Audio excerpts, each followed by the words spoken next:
Assalamualaikum warahmatullahi wabarakatuh.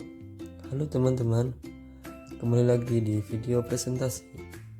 Kami mahasiswa dari kampus Universitas Dian Nusantara, kelompok 1 semester 5, Prodi Manajemen, Fakultas Bisnis dan Ilmu Sosial. Video ini dibuat untuk memenuhi tugas dari mata kuliah Perbankan Syariah, dosen pengampu Dr. Purwani Puji Utami, SEMPD. Kami dari kelompok 1 terdiri dari 3 anggota kelompok yang masing-masing bekerja sama dalam memenuhi tugas dengan judul materi transaksi-transaksi yang dilarang dalam Islam. Sebelum masuk ke dalam pembahasan, izinkan kami memperkenalkan biodata dari kelompok kami. Yang pertama ada Abdul Jamil dengan NIM 11201156. Yang berikutnya ada Adira Rahmadini dengan NIM 11201285. Dan yang terakhir ada Andik Purnomo dengan NIM 120128. Baiklah, langsung saja ke pembahasan transaksi-transaksi yang dilarang dalam Islam. Islam telah memberikan panduan yang jelas dalam bertransaksi agar menghasilkan transaksi yang halal dan thayyib. Islam juga telah menggariskan jenis-jenis transaksi yang dilarang. Transaksi-transaksi yang dilarang untuk dilakukan dalam Islam adalah transaksi yang disebabkan oleh 3 faktor. Yang pertama adalah haram zatnya, yang kedua haram selain zatnya, dan yang ketiga tidak sahnya atau akadnya. Yang pertama, haram zatnya. Transaksi ini dilarang karena objek atau barang yang ditransaksikan juga dilarang, seperti minuman keras, bangkai, daging babi, dan sebagainya. Jadi, transaksi jual beli minuman keras adalah haram walaupun akad jual beli sah. Dengan demikian, bila ada nasabah yang mengajukan pembiayaan pembelian minuman keras kepada bank dengan menggunakan akad murabahah, maka walaupun akadnya sah tetapi transaksi ini haram karena objek transaksinya haram. Yang kedua, haram selain zatnya atau cara bertransaksinya. Suatu transaksi dilarang karena ada masalah pada proses atau cara transaksinya yang tidak dibenarkan dalam hukum Islam. Berikut bentuk-bentuk transaksi yang dilarang dalam Islam. Yang A, riba, B, maisir atau qimar, yang C, goror, yang D, bai'u najasi, yang E, ihtikar, yang F, talaki al-jalab atau talaki rukban, yang G, tadlis, yang H, riswah atau suap. Yang A, riba. Riba secara bahasa bermakna ziyadah atau tambahan, juga berarti tumbuh dan membesar. Sedangkan menurut istilah, riba berarti pengambilan tambahan dari harta pokok atau modal secara batil. Namun secara umum terdapat benang merah yang menegaskan bahwa riba adalah pengambilan tambahan, baik dalam transaksi jual beli maupun pinjam meminjam, secara batil atau bertentangan dengan prinsip muamalat dalam Islam. Al-Quran dan Sunnah telah menjelaskan keharaman riba dalam berbagai bentuknya dan seberapapun banyaknya. Dalam hadis Nabi SAW bersabda dari Abu Hurairah radhiyallahu anhu, ia berkata, Rasulullah bersabda, riba adalah 70 dosa. Dosanya yang paling ringan adalah sama dengan dosa orang yang berzina dengan ibunya. Jenis-jenis riba.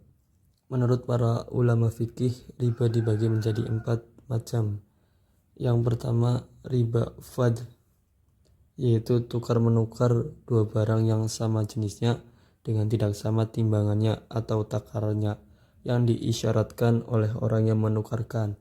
Contohnya, tukar-menukar dengan emas, perak dengan perak, beras dengan beras, gandum dan sebagainya, tetapi takarannya berbeda.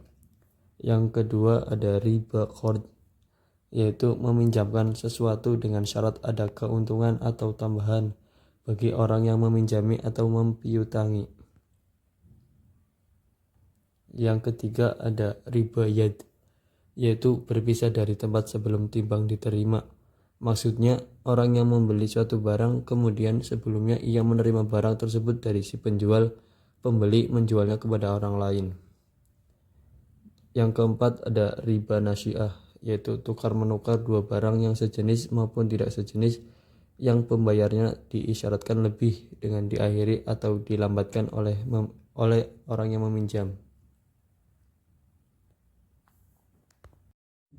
Selanjutnya, pembahasan materi akan dilanjutkan oleh rekan saya, Bapak Andik Purnomo.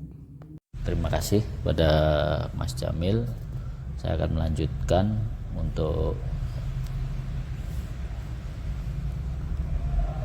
B, yaitu masyir atau khimar. Masyir adalah salah satu larangan dalam kegiatan ekonomi dan perbankan syariah karena dianggap membawa kerugian bagi salah satu pihak yang bertransaksi.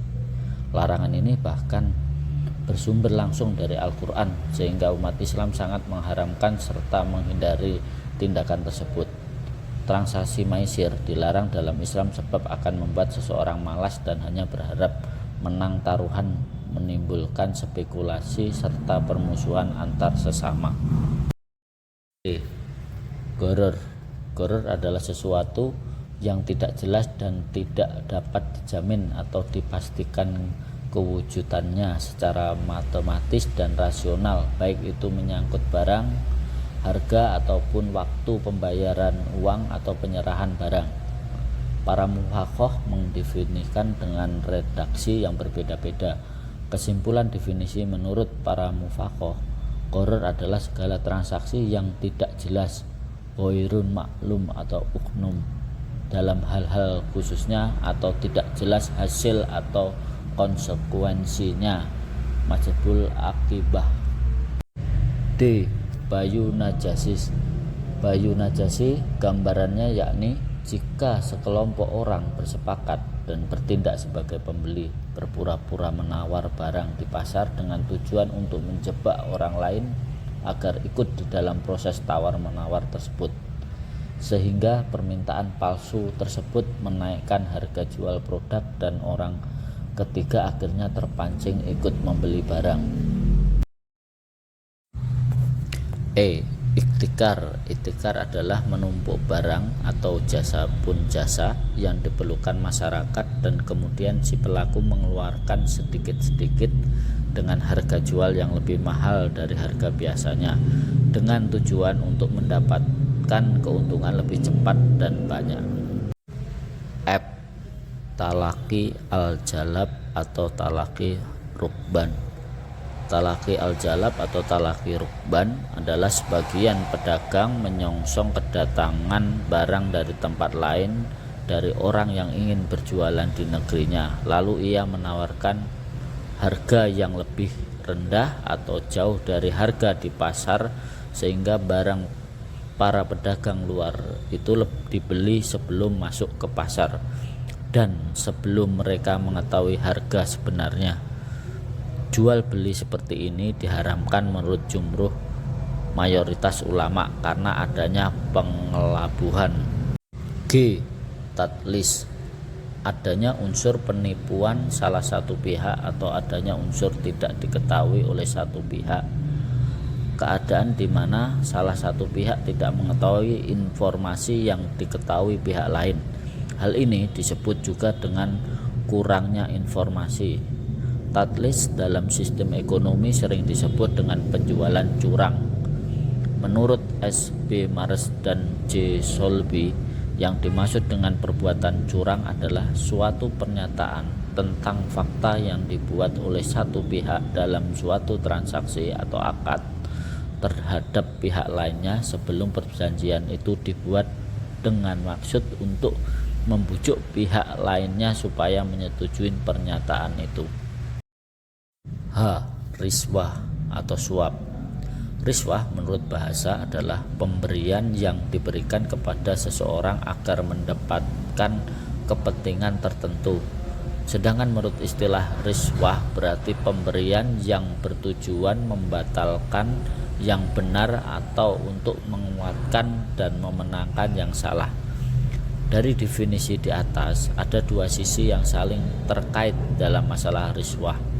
Al-rashi, penyuap, dan al-murtashi, penerima suap, yang dua-duanya sama-sama diharamkan dalam Islam menurut kesepakatan para ulama.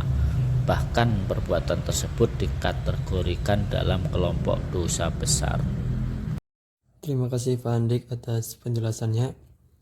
Materi pembahasan akan dilanjutkan oleh Mbak Adila Rahmadini. C. Tidak sahnya atau lengkap akadnya. Suatu transaksi dapat dikatakan tidak sah atau tidak lengkap akadnya bila terjadi salah satu atau lebih dari faktor-faktor berikut. 1. Rukun dan syarat tidak terpenuhi. 2. Terjadi ta'aluk. 3. Terjadi 2-in-1. Rukun dan syarat tidak terpenuhi. Rukun adalah sesuatu yang wajib ada dalam suatu transaksi. Pada umumnya, rukun dalam bidang ekonomi yaitu pelaku, objek, dan ijab kabul. Selain rukun, faktor yang harus ada untuk menjadikan akad menjadi sah atau lengkap adalah syarat. Syarat adalah sesuatu yang keberadaannya melengkapi rukun. Terjadi ta'aluk. Ta'aluk terjadi jika dihadapkan pada dua akad yang saling dikaitkan, maka berlakunya akad satu tergantung pada akad dua. Terjadi 2-in-1. 2-in-1 adalah kondisi di mana suatu transaksi diwadahi oleh kedua akad sekaligus, sehingga terjadi ketidakpastian atau gharar mengenai akad mana yang harus digunakan. Dalam terminologi fikih, kejadian ini disebut dengan syaqatain fi al-syaqah. 2-in-1 terjadi bila semua ketiga faktor di bawah ini terpenuhi, yaitu 1. Objek sama, 2. Pelaku sama, dan 3. Jangka waktu yang sama. Cukup sekian pembahasan dari kelompok 1 mengenai transaksi-transaksi yang dilarang dalam Islam. Semoga apa yang kita share dapat bermanfaat bagi kita semua. Akhirul kalam, wastabiqul khairat. Wassalamualaikum warahmatullahi wabarakatuh.